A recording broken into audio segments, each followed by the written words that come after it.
मनुष्य की समानता का प्राकृतिक साक्ष्य। महाकवि विनीत विक्रम बौद्ध ने बुद्धचरित चंद्रोदय में मनुष्य की समानता का प्राकृतिक साक्ष्य वैज्ञानिक तर्कों के साथ प्रस्तुत किया है। विशाल हृदय शुद्ध उद्धारक गौतम बुद्ध कहते हैं, पशु पंछी तृण तरुवर नाना, तीन मह जाति प्रभेद प्रमाना। भिन्न भिन्न बहु बिरवन केरे, तोरि धरै फल फूल घनेरे। अज्ञहु पेख बिलख पहिचाने, जाति प्रभेद जथारथ जाने। हिंदी अनुवाद है, जो अनेक प्रकार के पशु पक्षी और पेड़ पौधे हैं, उनमें जाति भेद प्रामाणिक है। अगर भिन्न भिन्न पेड़ पौधों के बहुत से फल फूल तोड़कर एक स्थान पर रख दिए जाएं, तो एक मूर्ख मनुष्य भी उन्हें देखकर उनकी अलग पहचान कर सकता है और उनकी सही जाति बता सकता है। भिन्न जनन के सिर भुज पाऊं, लाई धरें तिम एक ही ठाऊं। प्रज्ञहु जात बिलग नहीं जाने, तो किम जात मनुज मह माने। जात विभेद न मनुज मन माही, सुन अस बात न जे पछताही पतियाही।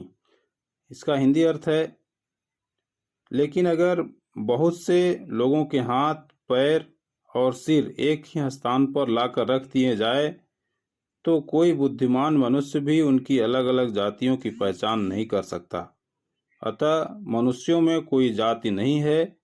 इस बात पर जिन्हें विश्वास न हो, वे अपनी आंख से देखकर स्वयं ही सही बात जान लें।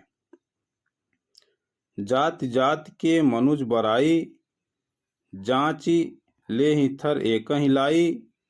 एक ही अस्थि मांस रस चरमु, एक ही हाव भाव मन मरमु।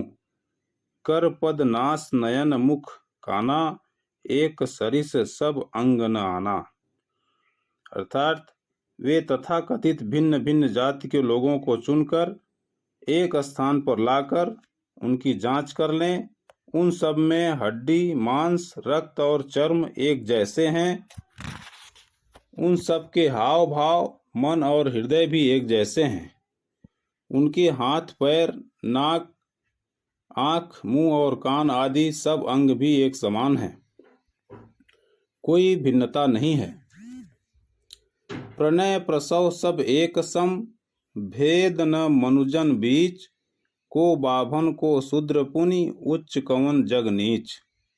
अर्थात वे सब एक समान ही रति कर्म करते हैं, एक समान ही बच्चे पैदा करते हैं। तो फिर कौन ब्राह्मण है, कौन शूद्र है, कौन ऊंच है, कौन नीच है, ये सब बनावटी भेदभाव हैं। मानव मानव में कोई अंतर नहीं है। शूद्र उन्नायक तथागत बुद्ध के दार्शनिक विचारों का अनुकरण करके ही समता, स्वतंत्रता और बंधुता पर आधारित समाज की पुनर्स्थापना की जा सकती है। शूद्रों के उद्धारक होने के कारण ही हिंदू समाज में अवतार के रूप में महामानव बुद्ध स्थापित नहीं हो सके। शूद्रों का यदि कोई आराध्य है, तो वे केवल महात्मा बुद्ध हैं।